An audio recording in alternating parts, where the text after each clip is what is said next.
Hey guys, annyeong, that means hi in Korean. I'm Christine with Kimbop TV, empowering you to live a happier and safer life, especially if you're a fellow domestic violence survivor.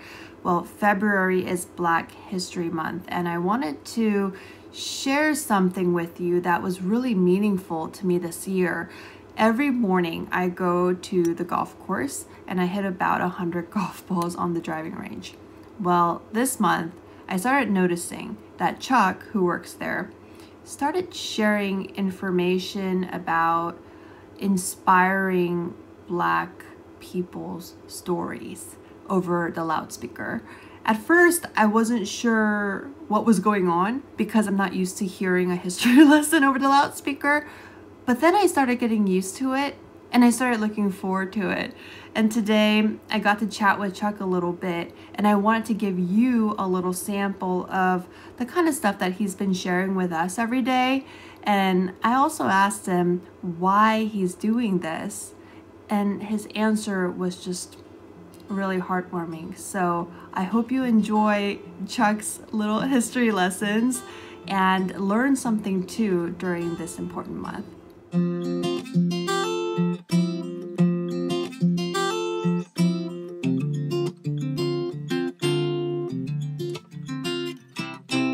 Martin Luther King and some other activists and civil rights people, they marched across the bridge in Selma, and they ended up getting beat up by the police and the state troopers and everything. And there's a movie called Selma that kind of depicts it, where there was a lady named Amelia Boynton Robinson. She was an activist and involved in everything. They beat her unconscious and gassed her, the troopers. And there's a famous picture of the trooper actually standing over her with a billy club as she's unconscious on the bridge. She recovered from that, and her quote was, this was the quote that I love. She said, "I wasn't looking for notoriety, but if that's what it took, I didn't care how many licks I got.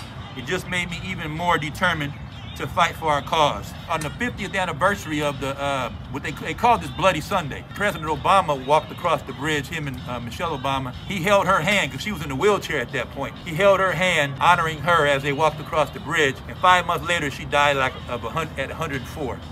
But she was pretty awesome, you know. I found this lady named Eunice Hunter Carter. She actually was a lawyer in the 1930s.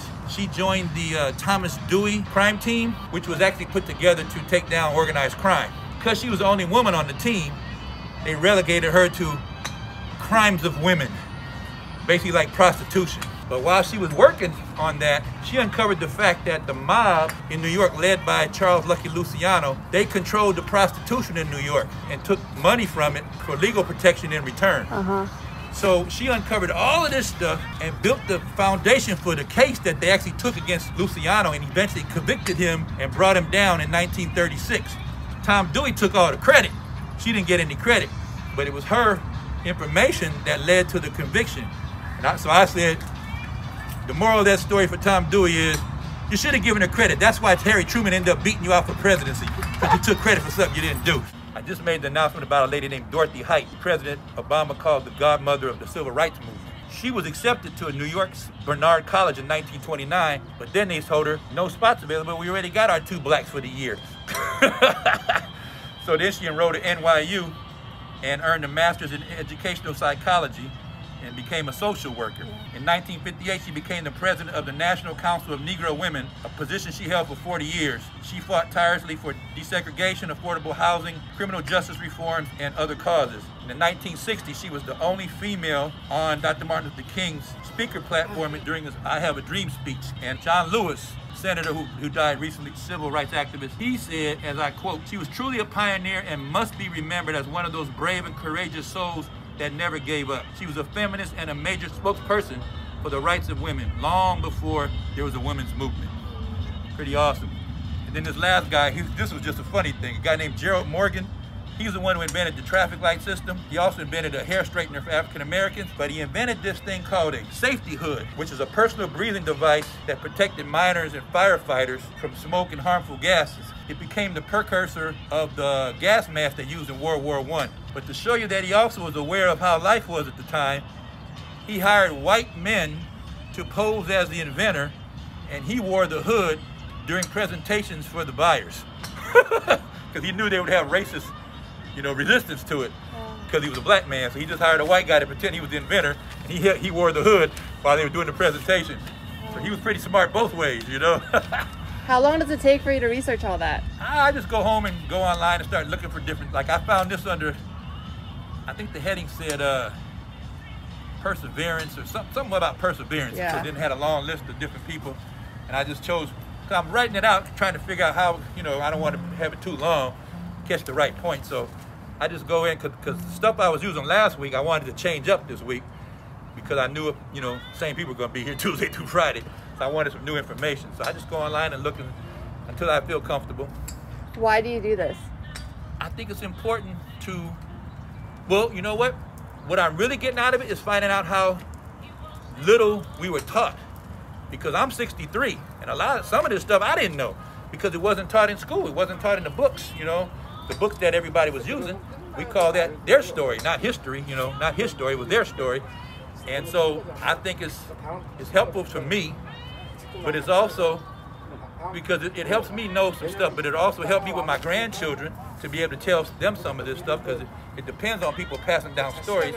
And then I just feel like because it's Black History Month, and this is the golf course that, you know, was so good to let blacks play back in the day when they weren't able to play anywhere else. I think it was apropos to come out here and give out some of this information. You know, people will be out there. There'll be people out here who don't want to hear it, who don't care, and there's other people like you who appreciate it. But I just think no matter what, it's just something that I want to do to pass it on, and this is the right place to do it, at Chester, Washington. Thank you so much for sharing it. Yeah. No problem. That's what we do at Chester, Washington. We try to research stuff. We try to understand things. We try to, you know, represent all of our customers. Last Friday, I kept making the announcement to our Asian customers, Happy New Year, Happy Lunar New Year. Someone will go, how do you know that? I said, because I did my research. I researched stuff for my customers, you know? That's what we do here. We try to have this as an open area for everybody. We want a diverse crowd. We want everybody to feel comfortable to come here. So this week, during Black History Month, I'm educating folks. Do what you want with the information, but I'm putting it out there. Thank you. All right, take care. Have a good one. So how was that? Wasn't that pretty cool? Thank you so much for watching, and thank you, Chuck, so much for sharing and actually taking the time to do your research and write all of that down. Like you said, not everyone may appreciate the stuff that you do, but there are people who deeply appreciate just the thought and care that goes into something like this. So from the bottom of my heart, thank you so much. You've made Black History Month you know, different this year in a good way. And now I have so many more little factoids in my head ready to share, you know, with other people who may want to know as well. And so, yeah, I just feel a lot more empowered knowing that there are so many people out there that we can celebrate during this special month. So with that, I look forward to seeing you in my next video. Please remember to like, subscribe, all that good stuff, because it really does help me out a lot as a storyteller. So happy Black History Month again, and I'll see you again soon. Bye.